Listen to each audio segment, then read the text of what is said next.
And it's yet another edition of Helix Studios Today. Got one of the top new talent. And before we even announce his name, have you bottomed at all yet on one of the scenes as we're recording that have been released? I have bottomed, but the scenes I've recorded for have not been released yet.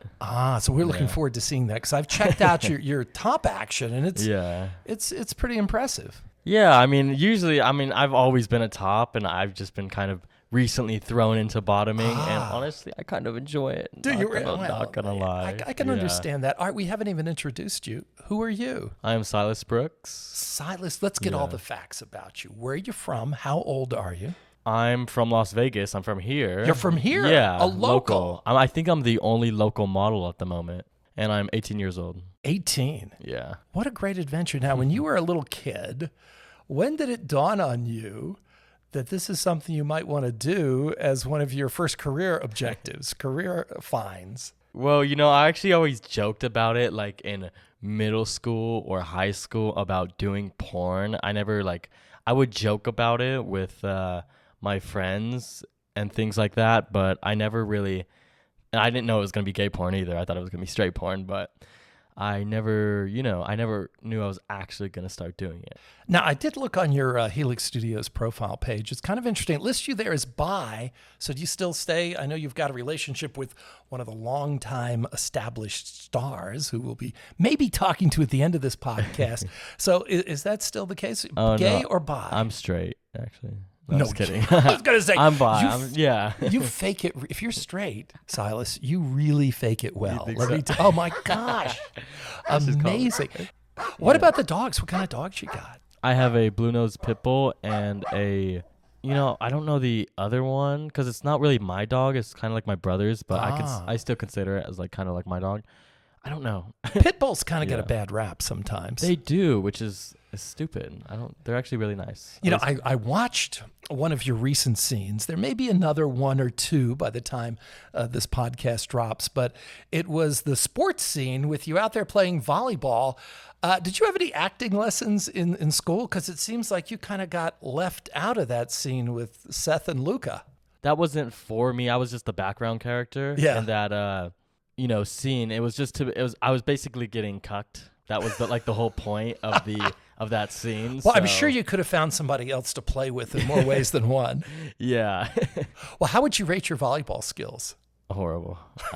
This was actually really embarrassing. Me and Seth, when we were playing for the B-roll, we kept messing up over and over. We had to keep redoing it because, he was bad too, but I was also bad. So, kind of. Did you guys shoot that over at Sunset Park? I believe so, yeah. I think that's what the park was. All right, let's talk about you. You're 5'8", but oh my gosh, when did you know you were so well endowed? When did it dawn on you as a kid growing up that, oh my God, this is a real blessing I have here? Oh, are you talking about my... Yes. Your your let's just use the word, your large penis.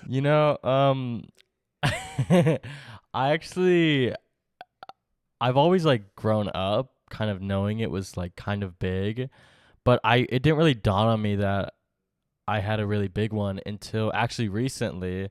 When I used to sleep with women back in the day, they would always comment on it, but I didn't really think too much of it until I think it was when I first started doing porn. I did a scene for Sketchy Sex, and I think we took Trimax, and then after I got hard, I had the biggest dick in the room, and people kept pointing it out. They're like, "Oh my God, why is it so big? Why is it so big?" And I'm like, "Oh, I didn't know. I didn't know it was that big." So, I was I think that's kind of when I knew. I was like, "Oh wait, my dick's kind of big."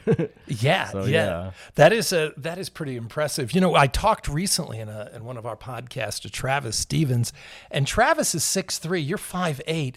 Have you ever thought what an interesting scene it would be for you to top Travis? I think I brought that up to Max and Travis when we hang out sometimes. It would be interesting. It would be kind of interesting, Heike. I think that would look kind of goofy. But I think it would be pretty odd. Hey, now, one of the things Twitter has done away with is fleets. And oh my gosh, you were the fleet master. Were you always the exhibitionist that we saw on Twitter? I miss fleets so much. I would always use fleets. I know. I Always saw posting like on Fleets. 100 of them. Yeah, I would always be posting like my face, promoting my OnlyFans. Yeah, but posting other things besides your face, Silas. Oh, did I post my dick a lot on the Yes, you fleets? did. I did, really? Yes, you did. Wow. I think I recently, before fleets got deleted, I stopped posting because somebody said that you can get banned from posting your dick on fleets, and I got scared. So I was like, put like a censor over Oh, it. you did put some Yeah. sensors. That's right. I started putting censors over it because Yeah. I thought I was gonna get banned if I. But Oh, yeah. well, it's gone now. Now, I know, when you I were a little miss kid, it. when you were like 8 years old, it's always hot. Well, except 3 months in the winter, hot 9 months out of the year here in Vegas. Did you like have a hard time keeping your clothes on? You never get used to the heat, so yes. What other jobs have you had besides doing gay entertainment here? Well, I mean, I worked at Dairy Queen and Subway for a little bit. This has but got to be a better job than that. Yeah, definitely. I don't think I would ever try to go back working at a food place. I also do YouTube. I like to consider that as a job because I still make money off it. I have like a YouTube channel. You know, I still get ad revenue from that channel, and I still sometimes make videos. So, you know, I would like to consider that as a job. Absolutely. Where is your objective going? You seem to have you just started, I guess, when this hits, it'll probably still be less than about 10 or a dozen scenes. I mean, we've got folks that have done, you know, on Helix over 100 scenes. Do you see your future staying with Helix, or where do you see your objectives going as we go down the road? I wanna stay for Helix for a bit. You know, I just started. I've been trying to work on myself a lot more, trying to make myself look better and like get better so I can, you know, film more. I kind of wanna, you know, I wanna do this for, you know, as long as I can until. How do you practice topping? I mean, just have to have a lot of sex, or how do you? You know, we got this a new feature that'll be, if it's not here already, will be here soon, called Real Cam, and I guess you'll be able to practice a lot using Real Cam, so folks can see you practice. But what do you do? I mean, I've watched your skills. Seems like you're pretty skilled at what you do here. Do you think it came naturally, or like you say, do you have to practice your skills?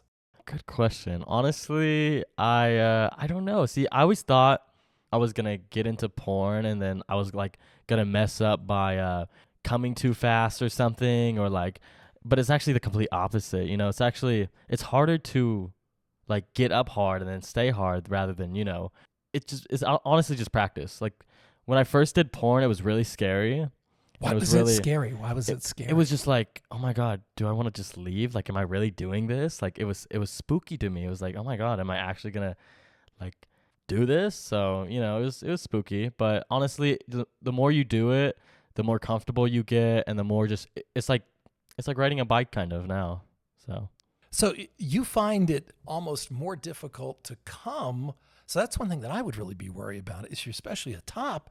Oh my gosh, you're gonna do, you know, a minute in, and it's like, oh no. Yeah, that's what I was scared that was gonna happen, but no, it hasn't not like been. that. No. What's been your thing that sticks out in your mind? I know you're still a semi-newbie here, but you've had some cool scenes.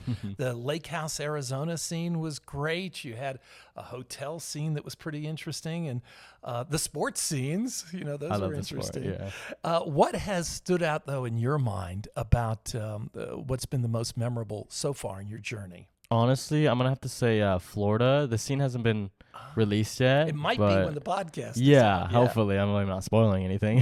No. But Florida was so fun, and that was like, I haven't been on a plane in so long, so I got on a plane, I went there. It was like a completely new environment. I don't travel a lot, and it was just fun. It was exciting. It was fun. We did a lot. It was fun. Yeah. Now, I know you have at least one 3-way out there, and of course you had the Arizona, it's the 5-way going on. Yeah. But what do you find more challenging? Because you guys have got to have fun to pull it off. You got to show a little romance there, sell the sex. What do you find more challenging? A 3-way where you have to encompass both people, or even more way, 4 or 5-way, or a one-on-one? What do you find more fun and more challenging? I think the one-on-one is more challenging because there's more focus on you, and you have to you have to perform better, well, and like more efficient. If it's like a 3-way, 4-way, 5-way, there's less focus on you, and you can kind of there's less pressure because there's so many more people, less focus, kind of, I would say. I'm not going to say perform less, but you're kind of more ease relaxed, you know? Now, I saw a little bit of that scene you did with Garrett and Dallas, where you had them side by side and topping both of them. I would say a lot of folks were focused on you in that action there. That was a pretty hot scene. Did that feel, when you were doing that, it's kind of like a dream come true for millions of people around the world. So when you're living the fantasy of thousands, if not millions of people, do you realize at that moment just how hot that is? Or do you feel like, oh, I just got to make sure it looks good? What's your emotion when you're doing that? You know, I actually never really thought about that. Like, that's actually a really good point. Like, thousands or maybe even millions of people would love to be in, like, my shoes, right? Sure. So, I've never really thought about that. But honestly, to me, it's just like, all right, I want to perform well. I want to make this look good. This is work. It's work to me. I've never really thought about going into that field and that realm. So that's actually an interesting concept. Well, when Real Cam comes, because that's going to be even more intimate, that's one thing you can really get involved with, because that's a chance for the fans to, even more so than this, really get to know you up close and personal. Oh, true. I've been hearing about that. When the Max or whoever is your director is working there, if it's Alex or Max, how aware are you of them filming that scene? Because you guys do an amazing job of like never really breaking character. You never like say, oh, that was bad, let's do it again. You guys, or at least we certainly don't see that. Maybe we will on an outtakes reel. But it seems like you guys stay in the moment pretty effectively. Oh, definitely. Like if you're trying to like focus too much on the camera or like the boom or etc., like you get out of that kind of like, oh, you're fucking, and then you'll lose your heart on or et cetera, et cetera. So you want to focus on the person. And to me, like when I'm focusing on the person and the sex and all that, I do zone out like the cameraman or the boom man. I kind of just, because it looks more authentic. Now, I know you're with Max now. We'll ask about that in just a moment. But of the people that you've performed with, that you've put this on-camera intensity with, can you name one or maybe two, three at the most, that are your most favorite, that stick out in your mind and say, I want to do a scene with them again? I would say Keegan, definitely. Oh, Keegan, really? Yeah, he's such a sweetheart, and he's a good performer. He's actually a really good performer, and he's just so sweet. He's super nice. So, and I think our scene went really well. Is this in Florida? This is in Florida. Oh, I haven't seen it yet as we're recording, so I'll look forward to seeing that. Another one I think would be Reese, my one-on-one with Reese. Sure. Yeah, I like that. It went super well. He's also a super sweet guy. Yes. And I think I'm going to say, I forgot his name, but in the Pup movie. Oh, we haven't seen that yet either as we record this. Yeah, the Pup movie. It'd be Jeremy Hall. It was, I think Jeremy. Like he's from Indiana. Yeah, Jeremy. Jeremy. Oh, he is we've got a podcast with him. He is a great guy. Yeah, he is. He's a super guy. What else do you want people to know about you? I mean, like, all right, we'll ask, how old were you when you first lost your virginity? And I guess that was to a woman, so you don't have your gold star, huh? Yeah, it was to a woman. I think I was 15. 15? Yeah, it was at the end of freshman. All right, so you're someone that can compare the difference. What would you say is the difference between sex with a woman and sex with a man? I think vagina does feel better. Does it really? It does feel better because it's like, I think it feels better because it's like literally built to, have something in it. Other than that, there's not really that much of a difference. I mean, gay sex is a little harder to pull off, with cleaning out. Well, you got to be stuff. Harder to have gay sex than straight sex. True. So you mentioned trimix earlier. It seems like, at least on cam, you don't have any problem extending all the way out. Oh, no. It just, it takes a little bit of, warming up. Because the bigger you are, the more well endowed you are, the harder it is. The harder it is to get the hard. That is true. That is true. All right, now let's talk about relationships. I know you're involved with Max. We're going to go. Oh, he's in there listening. He's dropping on the podcast. We're going to bring him in here in a minute. How about relationships before that? Is Max really your first, would you say, serious relationship, or have you had some before that? I mean, I've had serious relationships back in high school. Mm-hmm. I think I've only had 2 other serious relationships before Maxine. Maxine? Oh, I call him Maxine sometimes. And I think it's cute. Oh, sure.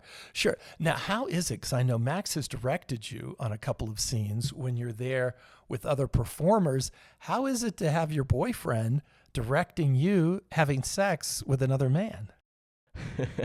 I don't know how to look at it. I think it's just, it's just work. Another day at the office? Another day at the office. I'm just trying to get the job done, All right. Max is one of the biggest stars probably in the history of gay adult entertainment.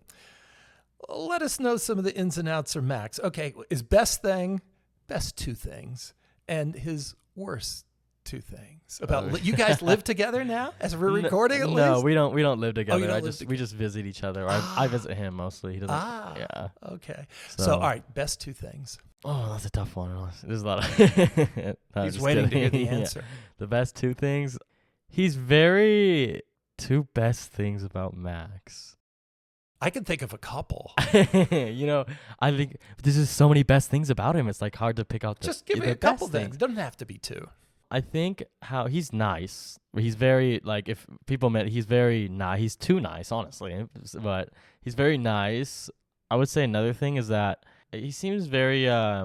He drives me around a lot. So I'm very. I would like to drive him around, but he won't let me because I don't have a driver's license. But really. I don't. I hate driving. Have him keep exactly. driving. I hate driving too, so I'm glad he drives me around. What kind of cars he got? He's got a nice Mercedes. No way. Yeah, very nice. All right, now, how was he on the Florida trip? Because that's a lot of stress to go from Nevada to Florida to shoot these scenes, make sure you have all the equipment together.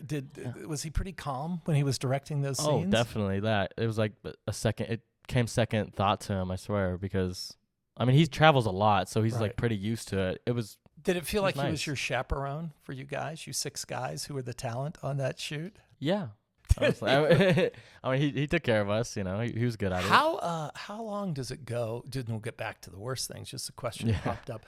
How long before a shoot do you go without coming if you've got a shoot where you're going to be the top? I don't come for 3 days. 3 days? I would build up for 3 days because so then you're ready to rock and roll. Mm-hmm. All right, after that little digression, let's go back. Do you think, I know he's still listening, I think. He's the 2 worst things about having the hot Max Carter as your BF. 2 worst things. It's too many to count, honestly. Oh, no, too many good things and too many worst things? I'm just kidding. But there's no worst things about that. All right, let's bring him in. Come here, Max. There's no worst things. You guys share the chair. He's listening. That's why I said that. All right. I just said that because he's listening. He's dropping. Sure. All right. See. He's coming. He's coming up. Well, he's not coming to speak. That coming is a different kind of coming. Why did you decide to go with Silas as your BF? What attracted, besides, we've already discussed his huge endowment, but besides that, what attracted you to him? I think I would have to say he's cute. He's funny. I met him at a party and it was great. I was when I met him, it was I didn't really talk to him. I had someone else talk to him for me. Did you really? You don't seem, Max, you do not seem like a kind of a shy guy. Oh no, I sent another model to go talk to him and get all of his information, and then I realized that I was already following him on Twitter. So then I just reached out to him on Twitter. How long have you guys been together now? March, I think. How is we're going to do a whole podcast with you at some future point, but just one little preview question. How has the transition been for you to go from top award-winning, top talent in more ways than one, to the man that really controls the scene and creates the realistic fantasy that is Helix? Well, I've already been working behind the scenes for quite a while. I started off as an assistant to Casey and Alex, and then then it just evolved from me just to doing just solos, and then they pushed it further to me running a Team Boy. So it wasn't really that hard of a transition. I do miss being in front of the camera all the time. Had you thought about maybe doing a scene, making an encore appearance and do a scene with Silas? I would definitely not be opposed to it. Oh, I think there'd be a lot of interest in that. It just depends on. I can't wait when we do your own podcast. We'll talk about some of those adventures with 18 Boy. Those were some, those solo scenes were quite, I don't even know a word for it, quite amazing, quite unique. Yeah, I definitely enjoyed filming them. I bet so. It was, my way of still being in front of the camera. Or at least part of your way. body. Just part of my body, being involved in bits of it. And then it also, like, for the most part, got models more comfortable with being in front of the camera, being comfortable with me. And well, we'll save a bunch of that stuff for when we talk to you independently. But I'm going to do the same thing to wrap things up. Why is Silas, in your view, are you going to make him get a driver's license? We're working on it. I will not allow him to drive me around until he has been approved. Sounds like the relationship with my significant other. Until he's been approved by the state of Nevada to drive. He says, I hate it when you drive. And I'm like, good, drive me around. So I know how that works. All right. What are your favorite things? Since you guys been together for 3, 4, 5 months now, what are your favorite things about Silas? I'd have to say, like, he always makes me laugh. His lingo is quite interesting, so I find it very much enjoyable to listen to. How is it? This is something that I think straight gay people wrap things up with this.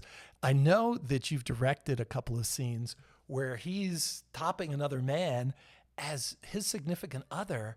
How does that feel? How is that relationship? How does that warp into it? Is there ever any jealousy, or is it just, hey, this is what we do for a living? I don't get jealous about it because I'm like there. Yeah, I get to watch. So it's almost like I'm watching him have sex with somebody else. So it's like a live scene. Yeah, I'm here for it. All right, you guys. Silas, anything else that you've heard Max interlope into your show a little bit? Anything else you want to wrap up with and let your fans to know? No. I mean, nothing I can think of. I just thank you for everyone who's supporting me, who's following me. Subscribers on my OnlyFans, everything, And soon Real Cam, if not already. And Real Cam, yeah. Yeah. Subscribe to my Real Cam. Gotta plug that because I definitely want to do Real Cam. That sounds something I'm like really interested in. Yeah. High key. And Max, one of the things that surprises me to wrap up is you seem like such an outgoing, aggressive guy on cam, but in real life you seem kind of shy. Oh, the camera just gives you confidence. At least when I'm being filmed by a bunch of people that I've been around for years, it makes it way easier to talk and be the Max Carter that everybody knows. I've actually had a chance to meet your mom. She's very proud. Oh yeah, she's been to many, many Helix events over the years, all the Thanksgivings and Christmases and stuff that we would have here. And you guys say this, you guys are kind of like a family already, an unofficial family, but a family. How would you, the last question for both of you is, do you feel that, one of the things I say all the time, the reason I'm doing this is to kind of get the stigma away from the industry. It does seem like it is a Helix family. I'd have to agree. Like, I've worked for a couple other studios, been exclusive with Cocky Boys for a year, and I haven't felt as comfortable here anywhere else as I have felt here over a decade. So it's just not the same anywhere else that I've ever worked. And how about you, Silas? I definitely agree. It's been an experience for sure, and it definitely seems like a family. Are you ready for the encore to have Max make a return engagement? And the question would be there if you guys do this together. Is it going to be a flip, or who's going to top who? I'm definitely going to be topping Maxine the whole time. Yeah. So. No, I'm definitely going to be topping All right, Max. well, these guys are discussing. We will wrap this up. Yeah, no. Thanks, guys, for joining us on. Max, come on. This ought to be great. I can't wait to see how this works out. Stay tuned, and we'll look forward to talking to you again soon. Thanks, both of you, to join us on Helix Studios today.